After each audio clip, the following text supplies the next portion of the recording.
हाम्रो सासूबारी चाहिँ कहिले झगडा गर्छौँ, कहिले हाँस्छु, कहिले यसरी मिलेर ढिँडो पकाउने यस्तो खामै भने चाहिँ अनि पकाएर खाने जे पनि मिल्ने छन्।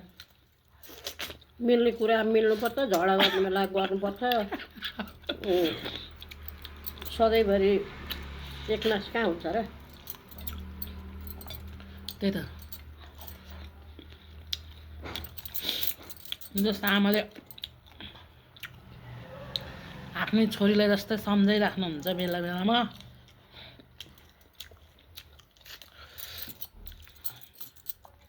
छोरी बुहारी भन्ने आफ्नो छोरी अर्कालाई, अर्का छोरी आफूलाई ल्याउनुपर्छ।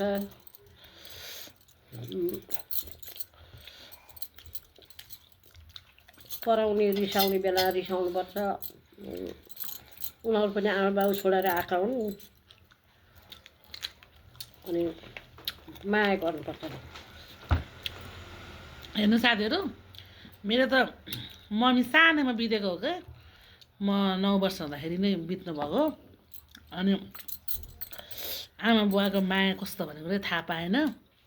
अनि म बिहा गरेर आएपछि अहिले म यहाँ घरमा आएपछि चाहिँ मलाई जस आमाले माया गर्नुहुन्छ एकदमै। अनि बल्ल बुझेको छु आमा बाउको माया कस्तो हुँदो रहेछ भन्ने कुरो चाहिँ अहिले थाहा पाएको छु। पहिला थाहा थिएन मलाई त्यति। आफ्नै आमाले अर्का घर गएपछि बुझ्नुपर्छ। आफ्नै आमाले जस्तै माया गर्नुहुन्छ। फेरि हाम्रो इन्टर कास्ट हो, म तामाङ, मेरो सासु आमाहरू भण्डारी, मिलेर चाहिँ अहिलेसम्म। त्यस्तो जातभातको कुरा गर्नु हुँदैन अहिले।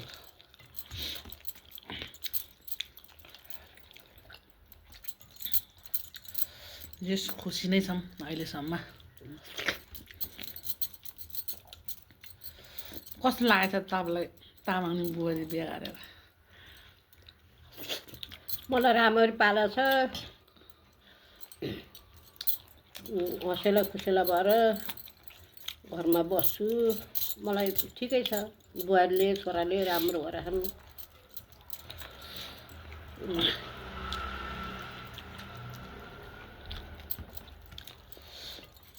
त्यस्ता यो जात र ऊ जातको कुरा गर्नु हुँदैन अहिले। जुन माने राम्रै हो, ठिकै छ। मेन कुरा मिल्नु पर्यो होइन, मिल्नु पर्यो, राम्रो हुनु पर्यो परिवारमा।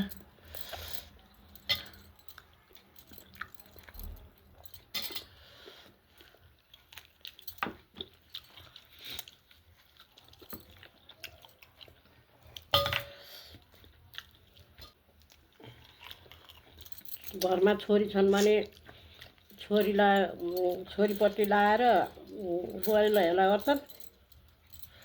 हो नि, छोरी र बुहारी एउटै मान्नुपर्छ। उनीहरूले नि बाबामा छोडेर आएको, हाम्रा नि छोरी अर्कालाई दिनुपर्छ। त्यस्तै हो। आफ्नो छोरीलाई त्यस्तै गऱ्यो भने हामीलाई कति दुःख लाग्छ। त्यही त जस हाम्रो आमा चाहिँ बुझ्ने हुनुहुन्छ एकदमै।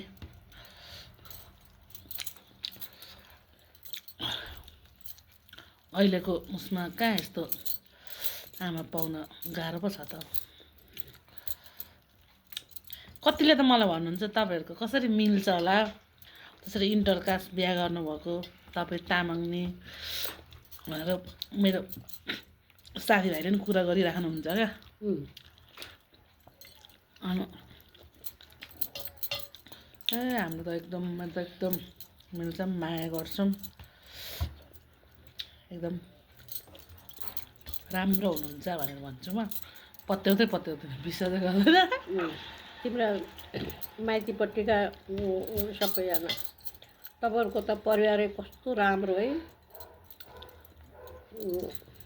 सबैजना कति मजाको, कस्तो हँसेलो खुसेलो भनेर भन्छन्। अनि त्यस्तै भएर त अनि त्यहाँबाट बुहारी हामीसँग आइन् त। त्यस्तै हँसेला खुसेला नभए हामीसँग सम्पर्क हुन्थ्यो। भनिदिन्छु क्या म।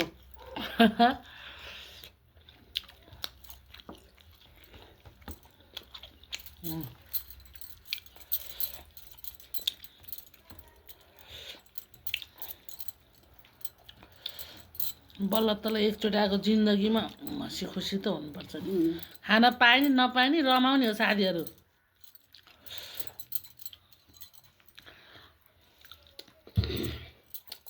खुसी हुने हो, सानो सानो चिजमा नि खुसी हुनुपर्छ क्या। खानु र खानु भन्ने त्यस्तै हो। बाटोमा हिँड्दा हिँड्दै नि मान्छे भेटेर बोलीचाली गर्यो नि त्यही हो राम्रो। हो नि। अनि घर कहाँ हो भनौँ, कहाँ बस्नु छ भनौँ, त्यस्तै हो। बोली बस्छ नि त अनि। त्यही त।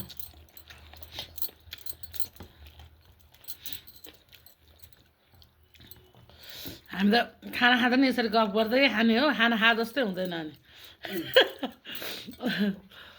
यस्तै गरेर बोल्दै खाँदै गर्दा धेर पनि खाइन्छ।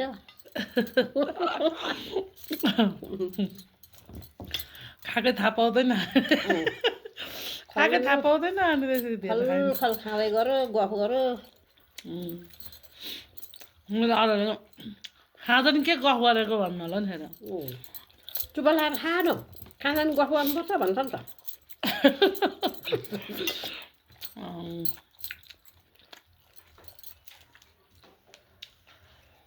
बिस्तारै गफ गर्दाखेरि ज्यान पनि लाग्छ क्या।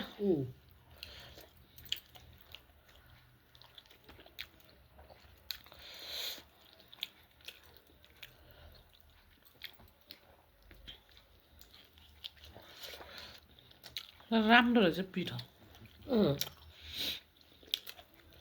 किनेर ल्याएको 190 किलोको कोदोको पिठो। म त कान्छी घाट ल्यायो होला भन्दै। किनेर ल्याएको।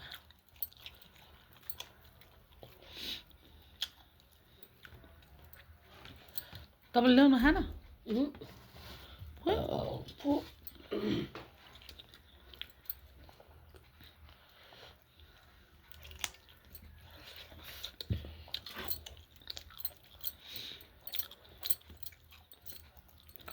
एक रासै खाएँ मैले त। नुन लगाएन भन्यो, अब खाँदा खाँदै कस्तो चर्को छ यो।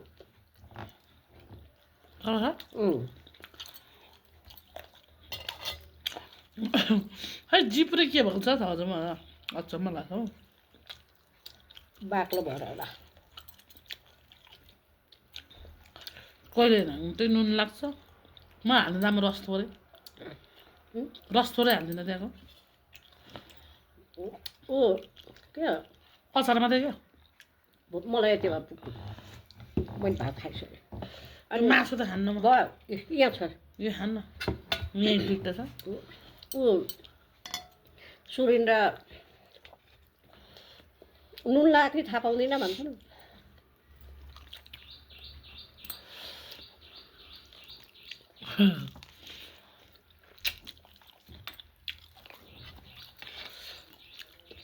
अघि त लागेको थियो जस्तो लाग्छ, खाँदै गएछ।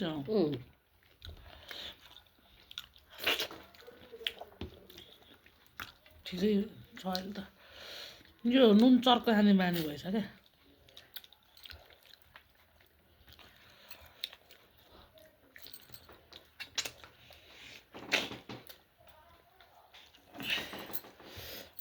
एक थाल ढिँडो खाएर सकायौँ।